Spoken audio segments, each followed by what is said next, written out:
Big boss Malayalam season 6 ആദ്യ ആഴ്ചയിൽ ഏതാണ്ട് ഒരു 15-ലധികം കണ്ടസ്റ്റൻസ് വളരെ നന്നായിട്ട് ആക്റ്റീവായിട്ട് തന്നെ ഉണ്ടായിരുന്നു.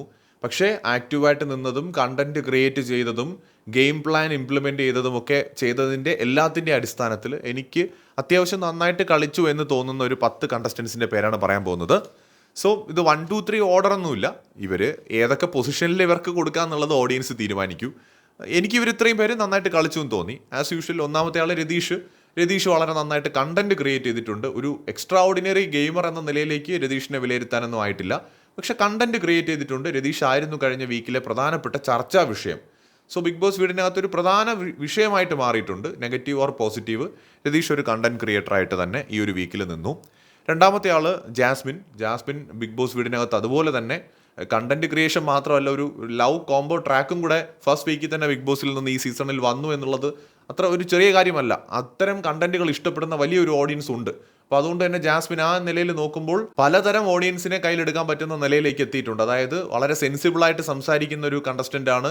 ആർഗ്യുമെന്റ്സിൽ നന്നായിട്ട് പിടിച്ചു നിൽക്കുന്നുണ്ട്, ടാസ്കിൽ പെർഫോം ചെയ്യുന്നുണ്ട്.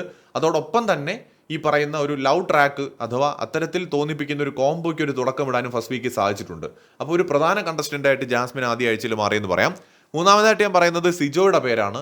സിജോ വളരെ കർക്കശക്കാരനായ ഒരു ഗെയിമറായിട്ടാണ് തോന്നുന്നത്. കുറച്ചും കൂടി സിജോ ഒന്ന് കൂൾ ആവണമെന്നൊരു അഭിപ്രായം എനിക്കുണ്ട്. എപ്പോഴും ദേഷ്യപ്പെടാതെ, എപ്പോഴും ഫൈറ്റ് ചെയ്യാതെ, എപ്പോഴും ഈ ഞാനെന്ന് പറയുന്ന ഞാൻ അല്ലെങ്കിൽ സിജോ അങ്ങനെയാണ്, സിജോ ഇങ്ങനെയാണ്, സിജോയുടെ കളിക്കാറായോ, സിജോ അങ്ങനെയാണെന്നൊക്കെ പറയുന്നൊന്ന് കുറച്ചിട്ട് സിജോ നിൽക്കുകയാണെങ്കിൽ ടോപ്പ് 5-ലെത്താം, കപ്പടിക്കാൻ ക്യാപ്പബിൾ ആയിട്ടുള്ള ഒരു കണ്ടസ്റ്റൻ്റ് ആണ് സിജോ, ഒരു സംശയമില്ല.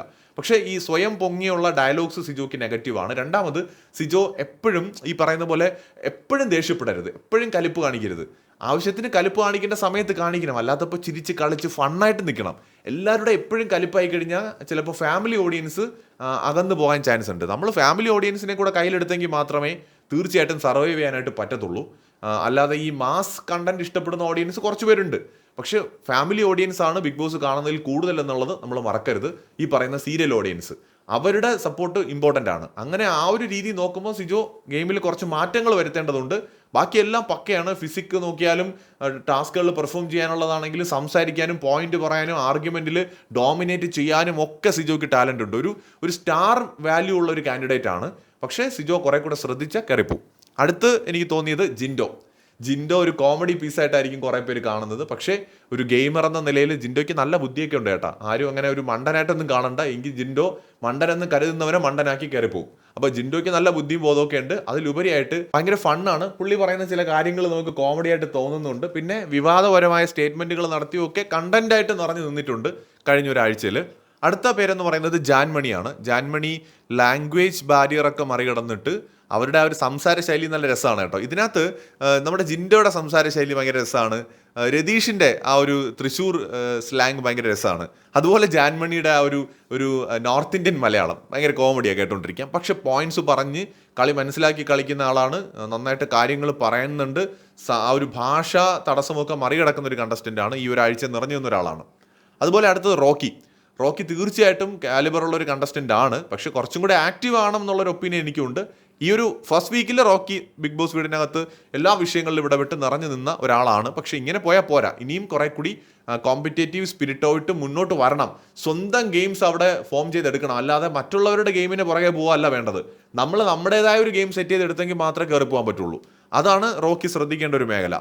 നോറ ഫസ്റ്റ് വീക്കെന്ന് തോന്നിപ്പിക്കുകയും പിന്നീട് ഒരു ഘട്ടത്തിൽ ജാസ്മിന് മുകളിൽ പോകാൻ വരെ ചെയ്തു നോറ. ഇപ്പം ബിഗ് ബോസ് വീടിനകത്ത് നിറഞ്ഞു നിൽക്കുന്ന ഒരു ശബ്ദമാണ് നോറ ഇനിയും കയറി വരും കേട്ടോ. നെഗറ്റീവോ പോസിറ്റീവോ ആകാം, ചിലപ്പോൾ നെഗറ്റീവായി പോകാം, പറയാൻ പറ്റത്തില്ല. പക്ഷെ നോറയ്ക്ക് നല്ല പോസിബിലിറ്റി ഉണ്ട് കയറി വരാനായിട്ട്. നല്ല ഫാൻസിനെയും കിട്ടാൻ ചാൻസ് കാണുന്നുണ്ട്. ഗബ്രി ജാസ്മിനുമായിട്ടുള്ള കോംബോ കുറച്ചെങ്കിലും ഹെൽപ്പ് ചെയ്യാൻ സാധ്യതയുള്ള ഗബ്രിക്കാണ്. ഒരു ഗെയിമർ എന്നുള്ള നിലയിൽ ഗബ്രിക്ക് ഓഡിയൻസിനെ എത്രത്തോളം തന്നിലേക്ക് കൊണ്ടുവരാൻ പറ്റും എന്നുള്ള കാര്യത്തിൽ എനിക്കിപ്പോഴും സംശയമുണ്ട്. പക്ഷേ ബ്രില്യൻ്റ് ആണ്, ചിന്തിച്ച് കളിക്കാനൊക്കെ അറിയാം. കഴിഞ്ഞൊരു വീക്കിൽ പ്രത്യേകിച്ച് ജാസ്മിനുമായിട്ടുള്ള ഒരു കോംബോയുടെ ബേസിസിൽ ബിഗ് ബോസ് വീടിനകത്ത് ഒരു പ്രധാന ഒരു മത്സരാർത്ഥിയായിട്ട് മാറാൻ ഗബ്രിക്ക് സാധിച്ചിട്ടുണ്ട്. ശ്രീരേഖ ഈ പറയുന്ന പോലെ ഒരു പ്രിൻസിപ്പൽ അഡ്മിനിസ്ട്രസ് വൈബ് തരുന്ന ഒരു കണ്ടസ്റ്റൻ്റ് ആണ്.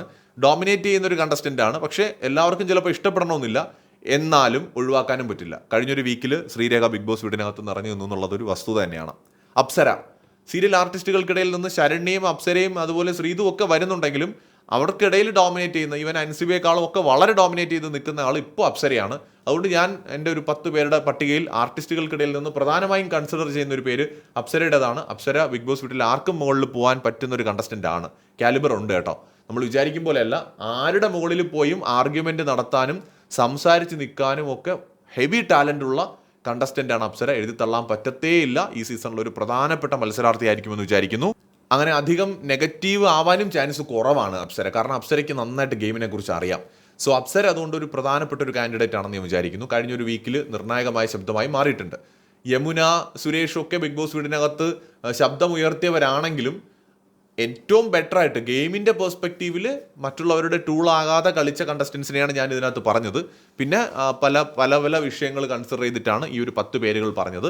ഇതിൽ പ്രേക്ഷകർക്ക് തീരുമാനിക്കാം ഒന്നാമതാര് രണ്ടാമതാരെന്നൊക്കെ.